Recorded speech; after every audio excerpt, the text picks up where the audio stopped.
Hello, everyone. Today I am wanting to share a story with you that's very personal to me, and it's about pharmacy school. And I had mentioned, I think, in one of the first videos that I'm in my last year now, which the pharmacy school program is currently, for some schools still, it's 2 years of pre-pharmacy and then 4 years of the professional program, where the last year is you're out on rotation doing internships and getting some getting some experience in different pharmacies. So when I was younger, I had my little jobs. I babysat and I mowed lawns until I was 16, and then I got my first real job at Snyder Drug in Merrill, Wisconsin, which is a small town. And I really enjoyed it, and I thought then that I think I would like to be a pharmacist. And my mother was a nurse, and I just thought I would like to be in healthcare too. I don't think that nursing is quite going to be my thing. So as that went on through high school, I kind of took classes that were more science-based and made sure that I was in that realm. And then I went to a 2-year undergraduate college, and I took all of my pre-pharmacy classes. And at the time, I was applying to UW-Madison School of Pharmacy, and that was in 2001, or the fall of 2000. I was applying for it. 2001 would be when I was starting. And the advisor, there was somebody there who had came and said I was on all of these extracurriculars, and I don't remember what my grade point average was, but it was good. It's just that, excuse me, that was the time that it was getting more competitive. Excuse me, I had chemo yesterday, so I'm a little coffee. So anyway, he was assuring me everything was gonna be great, you know, you're gonna get in, and I got the letter in the spring that said I was waitlisted, and I was crushed, and went down to talk to somebody at the school and said, you know, I really wanna come still. And I got a call 2 weeks before school started that fall, after I had changed my classes to be at UW-Madison and just take regular coursework, that I was accepted because someone had decided not to come. So I, at the time, was 20. I was not capable of being as mature of an adult as I could have been about all of it. I did go to school, but I did not know exactly how to handle having been waitlisted and then being, you know, in this much more competitive place with all of these people that I hadn't met. And so that year, it went by, and I ended up doing poorly in 2 classes, I think. 1 the first semester and 2 the second semester, which one was a continuation of one of them. And I could have gone in and pled a case and said, I want to continue, and this is how I'm going to do it. And I decided instead to take a step back, and I went to Carroll College then, which is in Waukesha, where my older sister had been attending to be a nurse. And I stayed with her and a couple friends, and I decided to get a degree in psychology instead, because I think for me it was just an important part, something I was always interested in. And I also took some art classes at the time, which I never would have done if I stayed in pharmacy school, because that curriculum does not allow for that unless you would like to stay in school longer, which ironically I did quite a bit of that as we get to later in the story. But anyway, I finished my degree in psychology, and I started, the whole time I stayed working in pharmacy. I worked at Walmart Pharmacy for a long time, and then I moved back up north by my parents, excuse me, and I worked at Marshfield Clinic.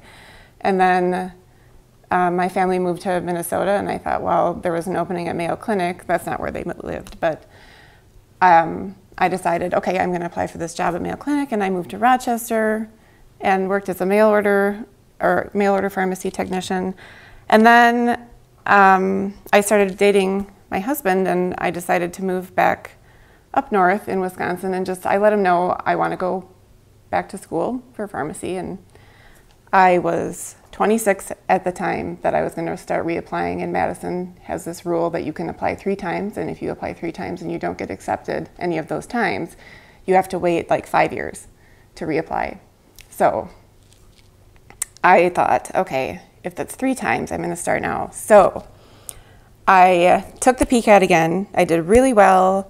I applied, I got an interview, and then I got the letter that said I didn't get in. And I called and talked to somebody, and that person had let me know, well, the admission committee kind of looked at your stuff and said, you know, you had your chance, and that was it. So I did not really take that lying down. I did cry a lot because that's what I do sometimes.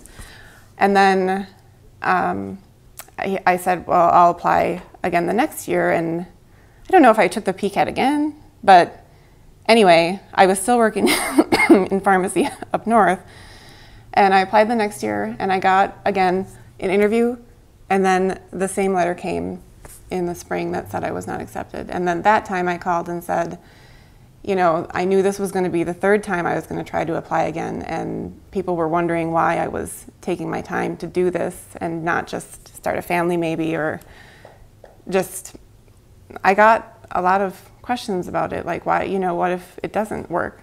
Well, then if it doesn't work, at least I know.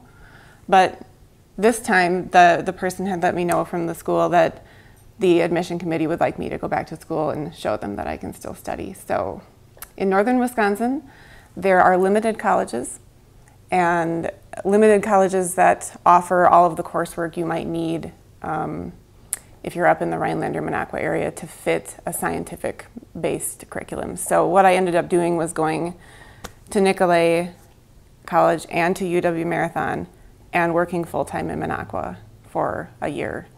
And I retook a basic chemistry class, got straight A's in it.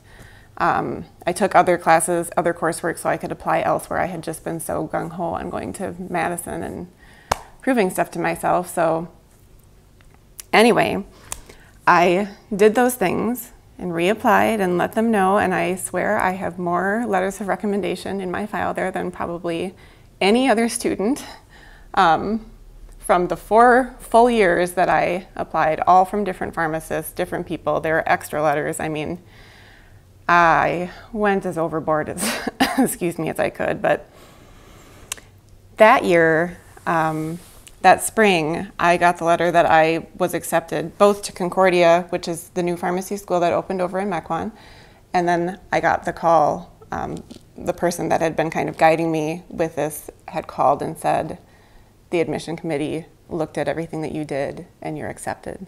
And I was so excited, but I was scared out of my mind. So I decided to go to Madison. I can tell you I had a lot of appointments with psychologists that first year because I had done such a good job of convincing everybody else that I could do it, that I had forgotten to take the time to remember myself that I could do it. So anyway, lots of visits to psychologists, lots of crying. I felt like a fraud. I didn't want to tell anybody else that there were, you know, these things had gone on that had taken me so long because, you know, with the way that stigmas work and my glasses and I had hair and it just, we make the assumptions that that person looks like they're smart. They probably never had any problems with doing things and getting into school and this and that, and it was so much work. And I can tell you, I am so grateful for the education that I have gotten from Madison. I put my heart and soul into it. And second year, I finally was gaining confidence, and I made the honor roll the first semester, and then I got on the high honor roll the second semester, and then third year started, and I got the high honor roll in the fall, and then spring came, and cancer came, and I thought, when I got that diagnosis, I just was like, I thought pharmacy school was hard. Everything changes when something like that happens. So I know this is kind of a longer video, but I just wanted to kind of let you know that perseverance pays off, and it can be really hard to have you know, something that you love and you know is your dream and you know how good you'll be at it, I can promise you that if you are ever my patient, I will be the best pharmacist that I can be for you. Just have a couple more rotations to get done, a little technicality, get that out of the way, but it is worth all your time and it goes by so fast. So that was, excuse me, that's one thing, is that perseverance is a good thing. It's a hard thing to have if you are really trying so hard and you don't want to fail, but at the same time, the worst that someone can say is no if you want something, or they could say yes, and that could be even scarier. But I'm asking you and telling you to take that leap of faith. Tell people what you think that your perceived failures are, your fears, because it is so likely that the things that you think you failed at are not failures at all, and they have made you a stronger person. So that is the basis of what I wanted to tell you today. And it was a big part of my life, a big obstacle to get past. But I had the support of my family and the few friends that knew about it, and the co-workers that worked up north with me as I was working through things. And then my now husband was by my side the whole time. So you've got people that will support you through anything that you would want to do. I don't care if you're 30 or 50 or 70. If there's something you want to do with your life and you know it, just stop with the excuses and say, how can I make this work? And make a plan and take the jump, and it'll be worth it, because everything we try is a learning experience anyway. And also, last year when I had cancer, I can tell you I walked around bald, because as cancer patients, we have to get rid of the stigma that there's something wrong. I mean, obviously there's a little bit of an issue going on somewhere in there, but we're not as scary as movies can make us out to be. So I was hoping by doing that I helped some other people out, and just seeing, oh, you know, she's walking around just fine. Just a very shiny head. I had too many hot flashes to ever think about wearing a wig. Anyway, that's off topic, and I can talk about it again another time. But for today, perseverance. You can do anything you set your mind to. You just have to set the goals and do it, and it'll be great. So I hope you all have a great day, and love to you all.